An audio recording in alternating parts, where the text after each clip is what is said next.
Biografi Syekh Abdul Qadir Jailani. Pada saat kerusakan umat tengah menghebat, di mana-mana telah timbul kemunafikan, mulai dari khurafah, bid'ah, dan praktek-praktek syariah Islam semakin ditinggalkan. Maka tampillah seorang mujahid dan mujaddid yang jauh sebelumnya telah mempersiapkan diri melalui penggemblengan esoterik. Ia seorang yang kuat iman, lagi luas pengetahuan dan ilmunya, pantang menyerah bila sedang menyeru umat untuk berjihad di jalan Allah. Suaranya tandas dan lantang untuk bangkit memperbarui sistem keimanan dalam Islam secara benar yang kembali kepada Al-Quran dan Sunnah Rasul dan bukan sikap hipokrit. Bahkan lebih jauh, ia cetuskan peperangan melawan sikap nifak yang telah mengakar dalam pemerintahan. Ialah bernama Syekh Abdul Qadir Al-Jailani, nama seorang tokoh yang tidak pernah berhenti dari perbincangan orang.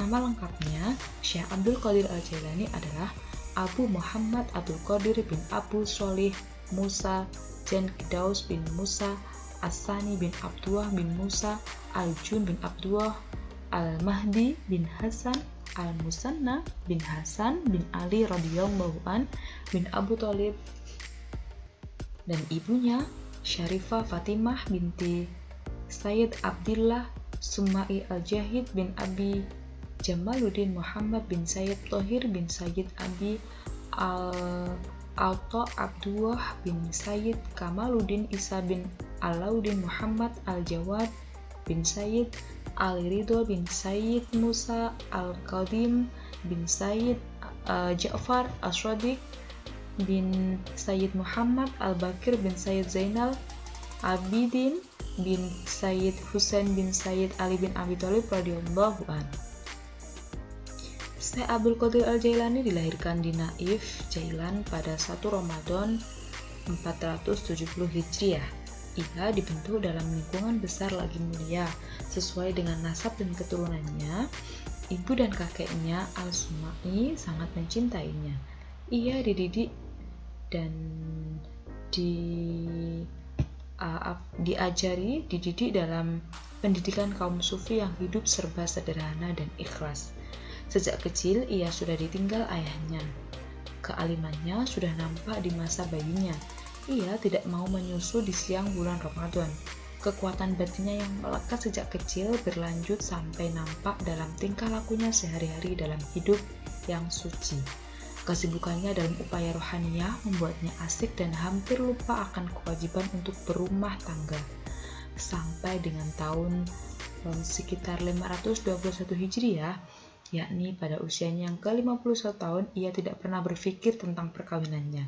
Bahkan ia menganggap sebagai penghambat dalam upaya ruhaniyah. Kemudian, ia tak sampai meninggalkan sunnah Rasul. Pada usia yang lanjut, ia pun menikah dan mempunyai 4 istri yang solihah ya. Dari keempat istri itu, ia mempunyai 49 anak dan 20 putra dan selebihnya putri. Mengenai latar belakang pendidikan Syekh Abdul Qadir Al-Jailani, dimulai dari Baghdad. Baghdad itu merupakan kota pusat pencaturan keagamaan dan kajian ilmu pengetahuan. Di kota ini terdapat universitas yang didirikan oleh Nizamul Mulk, di mana Al-Ghazali dan beberapa cendekiawan muslim berkiprah di sana. Secara formal, Al-Jailani itu sudah agak dewasa dalam menuntut ilmu. Ia masuk Baghdad pada tahun 488 Hijriah. Pada saat itu ia berumur sekitar 18 tahun, yaitu di mana Al-Ghazali itu keluar dari Baghdad meninggalkan Universitas Nizamiyah untuk praktik sufi.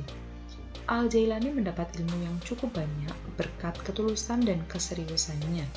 Ia belajar fikih kepada para ulama besar di zamannya, misalnya kepada Abu Al-Wafa bin Aqil Muhammad bin Hasan Al-Baqilani,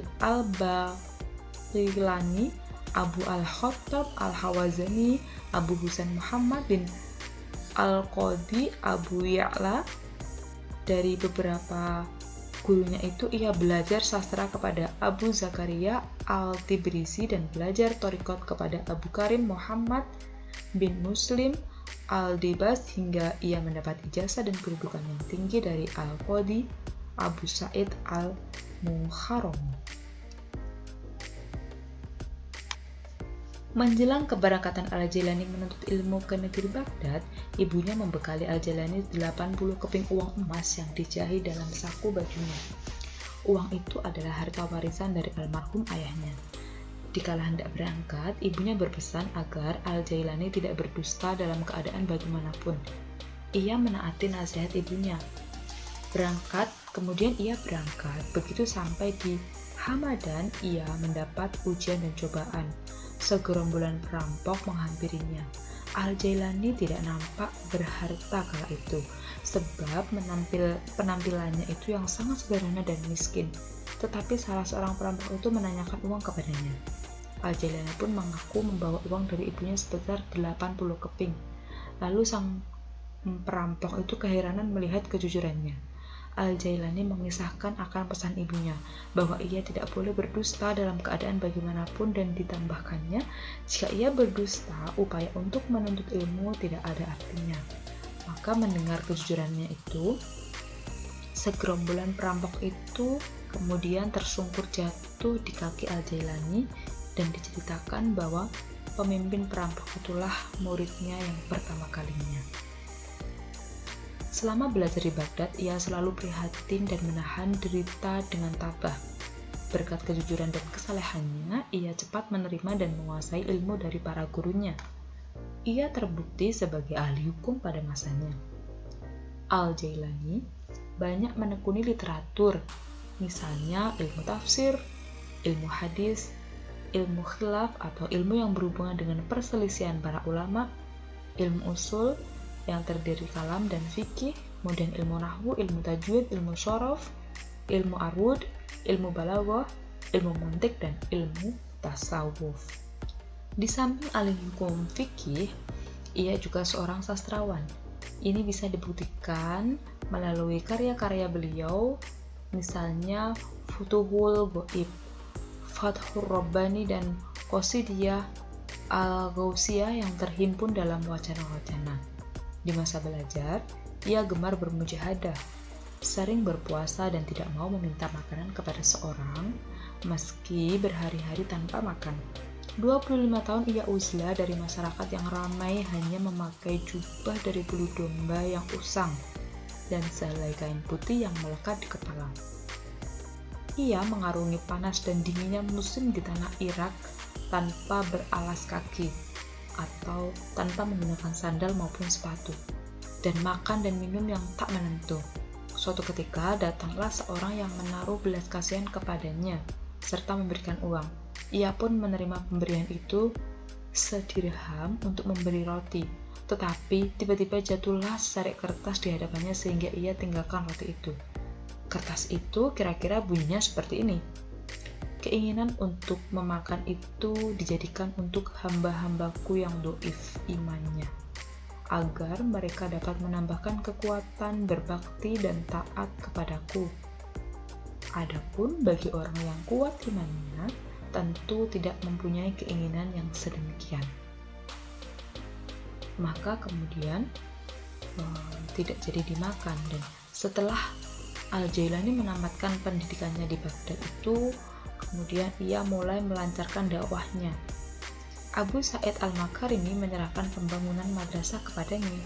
Madrasah itu tidak menampung para murid yang sejumlah besar, maka kemudian diperluas dan selesai pembangunannya pada tahun 528 Hijriah.